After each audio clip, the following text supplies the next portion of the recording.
Hello guys, আসসালামু আলাইকুম। আশা করি সকলে ভালো আছেন। আপনাদের সামনে আজকে নিয়ে আসলাম ব্রয়লার মুরগি পালনের কিছু নিয়ম।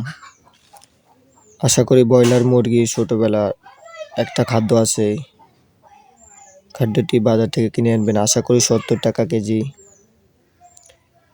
মূল খাদ্য হলো এটা। আর এর সাথে সাথে একটা ভিটামিন আছে, ছোটোবেলা থেকে এই ভিটামিনটি ব্যবহার করবেন।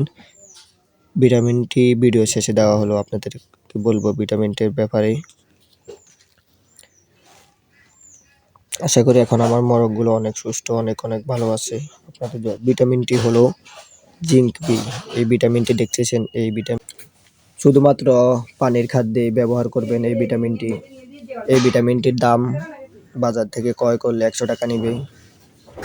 ভিটামিনটি ব্রয়লার মুরগি, পোলট্রি মুরগির জন্য 2 থেকে 3 মিলি লিটার পানিতে প্রতিদিন, অথবা রেজিস্ট্যান্ট ব্যাকটেরিয়া নারিয়ান কনসেস্টেড ও পরামর্শ অনুযায়ী ব্যবহার। এটি আশা করি আপনার মুরগির অনেক উপকার হবে। এই ভিটামিনটি আপনার মুরগির জন্য ব্যবহার করবেন। এসকে প্লাস এফ জিমস বি, এই ভিটামিনটি 200 মিলি, এটা বাজার থেকে ক্রয় করবেন। ইনশাল্লাহ আপনার মুরগির থেকে আপনি লাভবান হবেন।